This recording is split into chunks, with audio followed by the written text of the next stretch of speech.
Hello everybody, my name is CulBlu and I'm bringing out this video of me talking about a board game. This is going to be the final video, I guess, of my campaign playthrough. So this is a review of my, or reflection I should say, of my campaign playthrough of Sleeping Gods, my second go around. This is going to be spoiler filled, so please note I'm going to be talking about a whole bunch of stuff and spoiling the game. I'm going to try to give you the same courtesy I did in my previous videos, if you watch my actual campaign playthroughs, to where I just kind of give a little bit of time at the beginning for people to escape if they don't want to see spoilers. But I'm going to be talking about my campaign in particular, talking about a lot of details of it, or at least details that are relevant to my conversation points. And it's going to be kind of a free flow thing. I do want to try to keep the video under 20 minutes though, so we're going to go ahead and just jump in. I'm going to start the music here. And okay, cool. Alright, so as far as my playthrough goes, I am thoroughly upset at a few mechanics of this game. I should have mentioned this in the spoiler-free version of it too, but like I'm still pretty salty about how the locations for quests and missions are sometimes so vague that I just don't know which location. So for instance, the specific scenario that I had, which you'll definitely see if you watch the last video, or the 12th video, next to last video, is that I got a mission. I got a mission that says go to this place in I think it was Shield.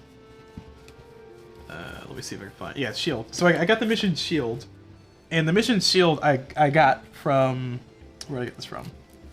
I think I got it from up here. Yeah. So I got the mission Shield from up here at 68, and this one for Raltold's Shield. This one told me that that we met the ghost of Raltold, who told us that we could have his shield if we use it to destroy the gods. He said to find him in his shrine, southeast near Alzaria. So for Alzaria, for context, I'll just bring a blank map up here. Alzaria, for context, from where we are now, is way over here. So we are here right now. Actually, no, I lied. We are here. Are we here? Where are we? Lorca City. Yeah, we're here. We're here. So we're here right now on the board, if we want to point to stuff. And the quest hint tells us to go to Alzar and southeast. So in my mind, I need to go to Alzar, and then southeast Alzar is where I need to go. In hindsight, I understand this much better, and I understand where once we go. Also, I found the thing finally where I need to go. But what I want to emphasize is that some of the hints given in this game are extremely frustrating because they're not clear, and that was like, I have a specific bone to pick with that one because it really, in my mind, kind of let me down as far as the instructions. So. Just to kind of explain what I mean, sorry, finish up my thought, I should say. Alzar is what, page 11? So we go to page 11, we go to Alzar. And here's Alzar.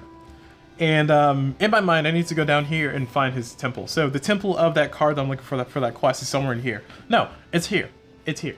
Which, relative to Alzar, or Alzaria, I don't know what's Alzar. Alzaria, it is southwest. So in my mind, in my little gerbil mind, I'm like, okay, I need to go southeast. So I like race over here as fast as I can, because this is literally like last turn that I'm trying to do this. I'm trying to finish this quest, get another totem, move on. Which I ended up with 6 totems overall. Could have had 7 if I had found this correctly, but unfortunately I didn't. And I'm over here exploring this stuff, and then I get kidnapped by some stupid people, and I fight them before the big fight, and it's like, it's so annoying. I have to waste resources. I felt so frustrated about that. That was basically because the game said, find my temple southeast, in the southeast, which if you read the card, like I said, in hindsight, it makes sense. It says the temple of Raltold is southeast of this place that you're at, which once again, if you look on the map, this is where you get the card, and it says go southeast over here in the city of Alzar. Which is frustrating because, like, if you're going to tell me the city of Alzar, don't tell me southeast. Just tell me near the city of Alzar. I'll find Alzar, and I'll be able to do the thing. And the other frustration is that some of the other locations, some of the other quests do a similar thing to where they say, you know, hey, somewhere near Pig Ribs in the north is where you find the thing. So I go for Pig Ribs, and I go to the north, and oh, it's up here. I found it. So that inconsistency is really frustrating, especially in my specific scenario. It was detrimental. It wasn't detrimental. Like I survived. I played on brutal, but I survived. It wasn't like detrimental as in like, oh no, I lost the game. It was more like, this is more frustrating than it should be for this particular thing. So that was really frustrating. That's not the first time that's happened. I know that I am directionally challenged in general, We're not that directly challenged. I know east and west, and north and south. At least I like to think I do.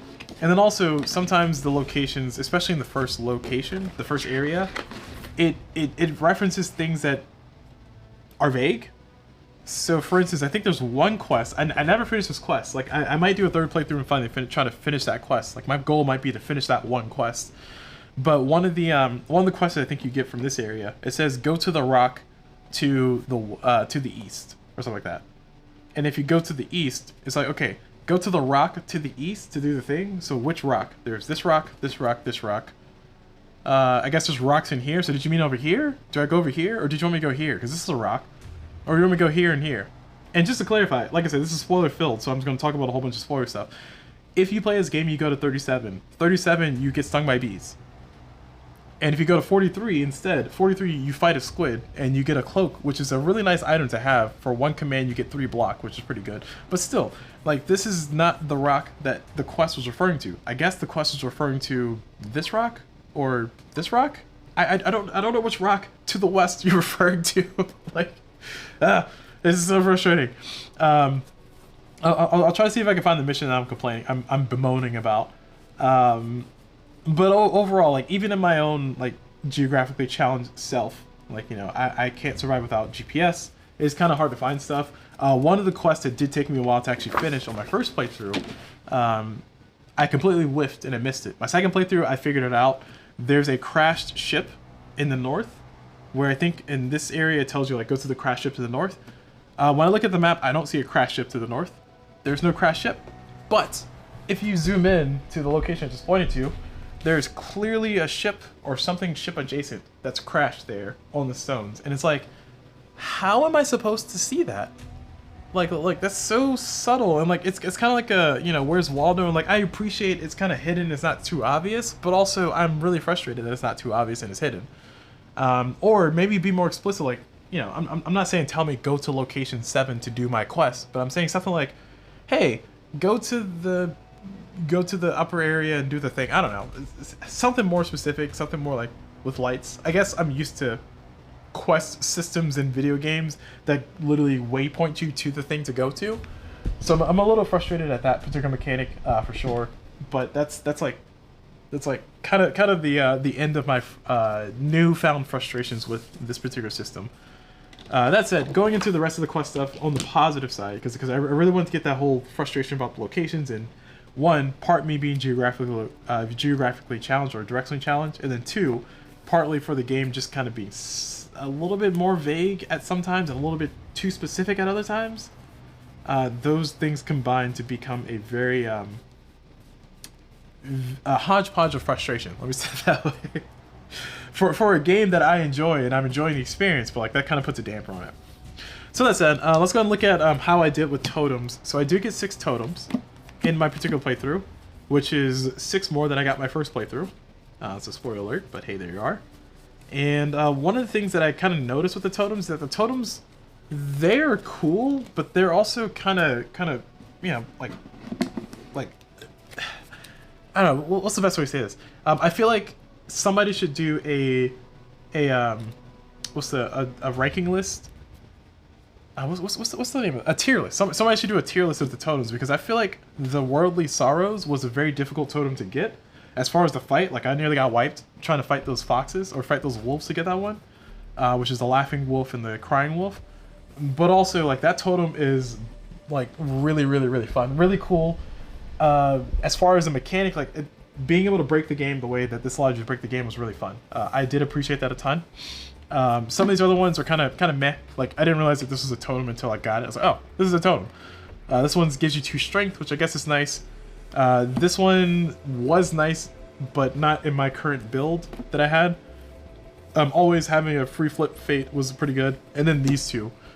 Stone of Blood is awful, in my objective opinion. And Stone of Vengeance is significantly better. I forget how I got Stone of Vengeance. I remember Stone of Blood, I think you get that from doing the story time thing, which also gives you the sword. I don't know, don't quote me on that one. Because I want to say you get Stone of Blood for doing Raltold's Lost Sword mission, which is archaeologist, which you need the expansion for anyway. And Stone of Blood just I don't know, it's just was it Stone of Blood? I don't know. Whatever one of these I got from doing Stone of Blood. Stone of Blood is an awful one. I just did not like it. It's the worst. The reason why it's the worst and the reason why it's awful and the reason why I keep complaining about it is because losing 1 health to do 1 damage is like, I mean, it's cool, but also I would rather not lose 1 health. Meanwhile, Stone of Vengeance exists, and it's like, why does this exist? I guess maybe they had to make it somewhat different. But on the same token, the Stone of Worldly Sorrows, oh, I love that one. That one's fantastic. Like, chef's kiss to that particular item. Like, that's a really good item, especially considering that I had a few other items to mesh with it, specifically Teapot Kimmer. Teapot Kimter. Kimter? I don't know how to pronounce it. I always call it Teapot Kimmer. Teapot Kimter plus that one was such a good combination. Like, being able to kind of bounce between those two. Like, look at the top 6 cards, discard 2, and then shuffle the 4 that are on top. Shuffle the remaining 4, put them back on top of the deck, and then draw them like normal. That's really nice, because then I kind of have some idea of what's coming for me, and then be able to use Teapot Kimter to reset it. Like, that's such a good combination. Be able to bounce that back and forth. Such a good thing. Also, I do want to give a shout out to my other favorite item, which was definitely the Alzarian Cookbook. Alzarian Cookbook plus Marco is a match made in heaven. Being able to cook a invisible salad has saved my bacon a few times. And what I mean by that is that, and also, this is also another thing that might require some clarification, because I've been playing it this way only because the rulebook didn't say otherwise. But I have a feeling that I need to pay at least something to make a recipe. And what I mean by that is that Alzarian Cookbook, which costs only $2, which is really cheap, relatively cheap, not really cheap, but relatively cheap. With this, it allows you to cook a recipe with 1 fewer food token, and do not pay the command itself. So that means that you put a command on this to activate it, then you do the thing, so I can cook this, and then I do not pay, or put a command on it. So not only do I get basically a free remove 1 fatigue and heal 2, but also I can later on spend 1 vegetable to do it again. So I think that's such a good combination, like that plus being able to clear out my cards by using something like Teapot Kimter in a pinch, or of course just doing through the normal means of going onto the deck and doing it from the bridge or doing it from the quarters. Oh, wrong side. Sorry, doing it from the bridge or doing it from the quarters to clear out cards that are pretty important and key to you.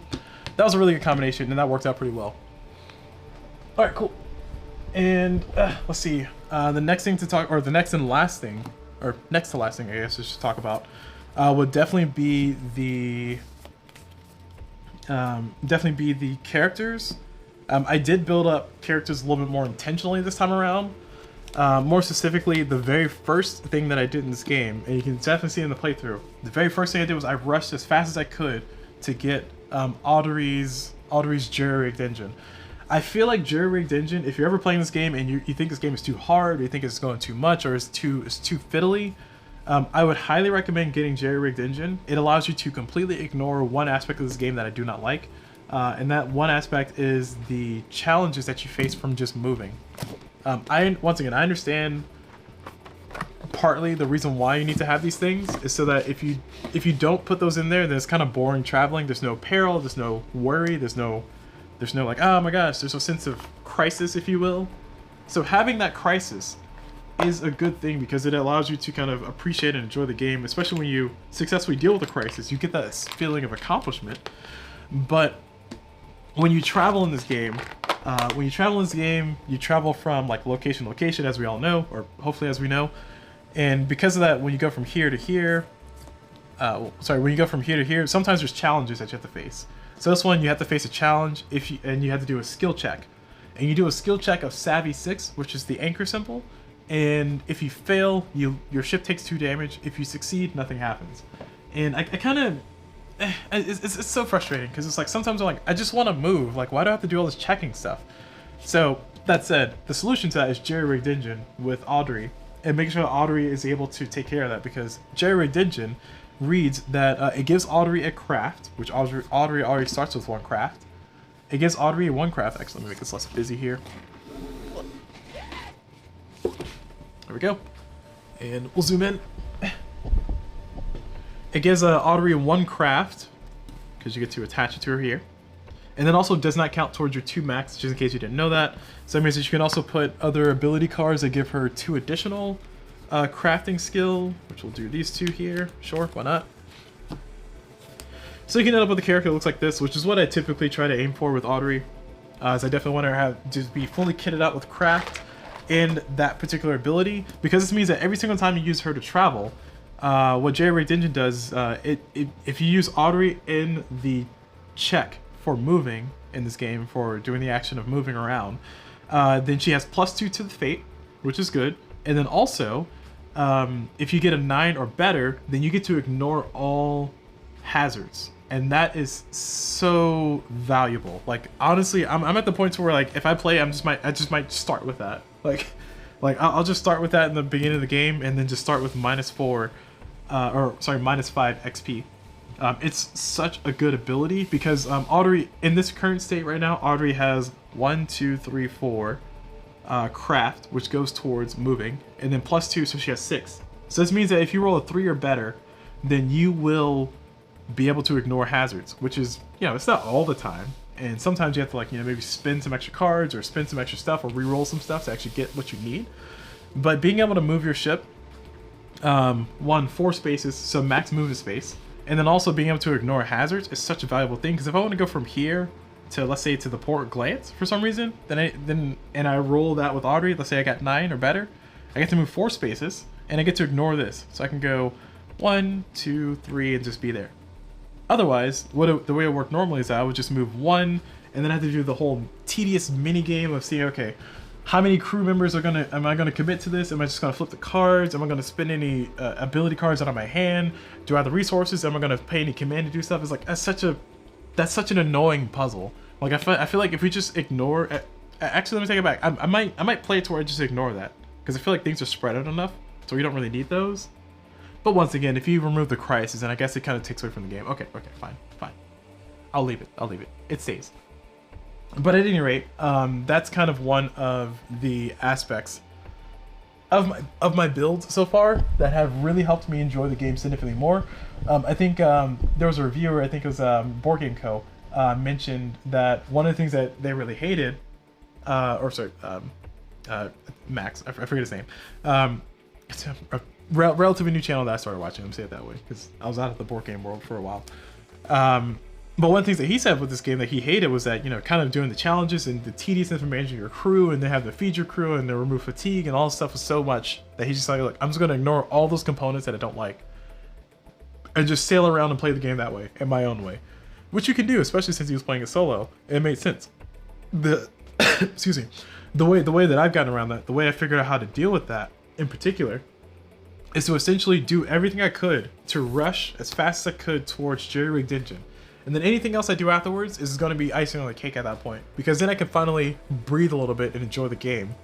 But that's taking me to the point to where I feel like either Jerry-rigged Engine needs to be cheaper and easier to get, or maybe that mechanic needs to be reconsidered, because the fact that I need to dedicate my first at least 6 or 7 turns to get XP, to get Jerry-rigged Engine, and then once I get Jerry-rigged Engine, I can run around and finally play the game that I want to play.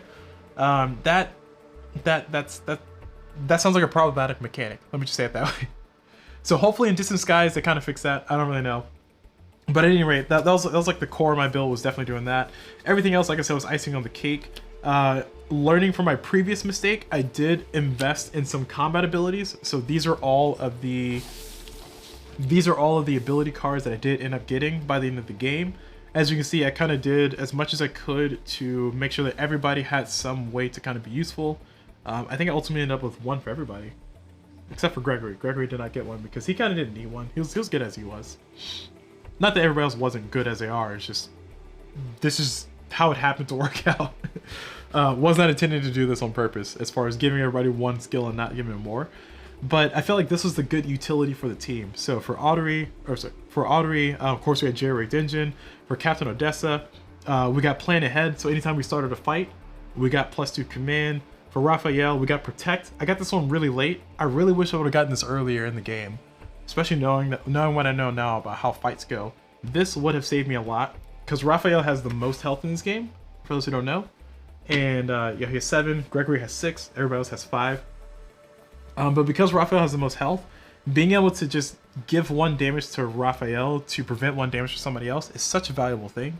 Especially when we consider that enemies hit for 5 or 6 sometimes, and you want your person to survive, so they might need just that 1 or 2 extra defense to make it, and Raphael's Protect can help that. The next thing is Counter for Kasumi is really nice. I didn't get to use it a bunch. It didn't really come up as far as being a problem, but it was nice. Old Sailor, very valuable, did help me kind of manage some of my command issues, especially when I did not have a command engine. And then the final one that I'll talk about, because I'm not going to talk about all of these at the same time, or all of these extensively. The final one I'll talk about is Inventive Chef. It is one that I don't think needs to be rushed. It does not need to be gotten immediately. But Inventive Chef allows you to replace 1 food or substitute 1 food for another when cooking a recipe. That's very crucial, in my opinion, to making sure that you can manage your crew, make sure that everybody's nice and healthy, making sure that everybody has the command or having the fatigue managed and everything good. So those are my key things. If I were to play again, which I probably will, like I said, maybe not on YouTube or on Twitch, but if I were to play again, I would definitely do Jerry-rigged engine first, as always. And then second, I'll probably do Protect. And then third, it's kind of a toss-up between Old Sailor or Plan Ahead. Actually, I lied. I might do Old Sailor first and then Plan Ahead or Protect, because those 2 are good fighting abilities. And then Inventive Chef will definitely be afterwards. And then these 3 for Swordmaster, Crackshot, and Counter. Those are nice. Those are kind of good. Later on, when we get to more fights, it's really helpful to have those. But those are nice to have. I mean, Kanon's Crackshot is probably objectively first, and then Swordmaster second. Actually, I don't know. These 2 can be switched. The reason I say that is because Mac's synergy ability is to give somebody else +2 to their accuracy. So you do want to have Mac kind of go first and hit some people, so she can help Captain Odessa or help somebody else who can hit pretty hard actually hit their target. So it really depends on the situation, but ultimately, I think if I'm to rank these particular skills in some kind of arbitrary tier list, yes, Audrey's Jerry-rigged engine, God tier, Old Sailor, probably A tier, and then the rest of these can kind of fit wherever they fit in the rest of the tiers. Plan Ahead, I would argue maybe for A tier. Maybe I'll do an official formal tier list, but this is not the video for that. Anywho, enough of that. Enough of me talking about these. Let's go ahead and move on to the final closing statements of this video. I thoroughly enjoyed myself. I got so many quests. This is a ton of quests I have here. I have like a whole stack of quests. This feels pretty cool. I think there's 33 quests in here because I did have to count those for victory points. My final score ended up being 131 or 132. I don't have the sheet near me, so I don't know what it actually is. I think it's like 132, whatever's in the video. Oh, there it is. Yeah, 132. So my final score ended up being 132, which is miles better than my first playthrough. My first playthrough, I think I ended up with like 32 points or 34 points or something like that. Something pretty pitiful and low and sad. So I did do significantly better. I did play on brutal mode, so it did give me plus 25 points. So I do guess we have to consider that for this playthrough versus the first playthrough. But also, I survived. I do think it's hard to die in this game. It's not impossible, but it's hard. So I do give some kudos to the balance of that. I also think that once you figure out the puzzle of fights become more of a nuisance than a interesting thing to do. So for instance, on the fight, the second fight, when you do the shuffle, is you going against some Mythians and like another person. That fight was so easy. Like it's just like two or three turns I was done, and my team had taken like a scratch or two. That was about it. There was one fight where it was like a very intimidating dragon that we fought, a shell dragon, I think. And when I fought the shell dragon, it's just like, yeah, I mean, the shell dragon hurt, and it got like a volley off, but it survived one round. So the first round, we all just took out the rage that it had, and then the second round, we just took out the dragon, and that was it. So it was a little anticlimactic. I guess at that point, we were kind of built up, and I understood how the puzzle worked at that point. But still, some of the fights are anticlimactic. They feel like more like a chore than they do feel like a fight, especially the last fight that I did. Oh my gosh, that last fight. Not only was it frustrating because I missed the location I need to go to, so I even retconned in, so I played, instead of playing the normal 52 rounds, I think, I played 53 rounds instead, because I really wanted to do that shield thing that we were talking about earlier. But before I did that, I went to a location Kasumi got kidnapped, and we had to go rescue her, and we fought some hoodlums. And that fight felt so much like a waste of time. Like, I was like, oh my gosh, I feel like we're wasting time here. I'm gonna win this fight. Just let me win the fight. Tell me how many cards I need to discard. Tell me how much damage I took, and just let me move on. Like, can I just roll 2 dice and just call it a day? So I do feel like it is excessive sometimes when you get into those fights. Because you spend all this time puzzling out, and then you're kind of min-maxing your damage and figure out your angles and figure out if you do a swipe across, or you're just gonna go up or down or left or right, and who's gonna attack first and what order. And you got 9 characters. Like, this is an excessive amount of characters. So that goes a long way to say that, yeah, I empathize with people who do not like the fighting system. I think it's an interesting puzzle, but also I do agree that it detracts from kind of the beautiful storytelling, the beautiful world building, the beautiful quest doing, the very fun pick up and delivering that you're doing. You know, it detracts. I mean, it's part of the game. It makes this game more game than storytelling, which is fine. But sometimes I'm just like, I really wish it wasn't here. Anywho, all right, so that's gonna be it for me rambling and ranting and talking about all these things. I didn't even talk about the adventure cards, but those are all, it's kind of, they're adventure cards. I don't know what to say. I did adventure cards, woohoo. But yeah, so that's it for the spoiler-filled version of it. Hopefully I've talked about things that are relevant and that hopefully give you more context on this game. If you didn't care about spoilers and you're on the fence about it, or if you've played and you feel the same way, just feel free to let me know in the comments below, or in the comments below, what y'all feel. I'm gonna go and close out this video here. So thank you all very much for watching this video. Hope y'all enjoyed it, and as always, I will see y'all whenever.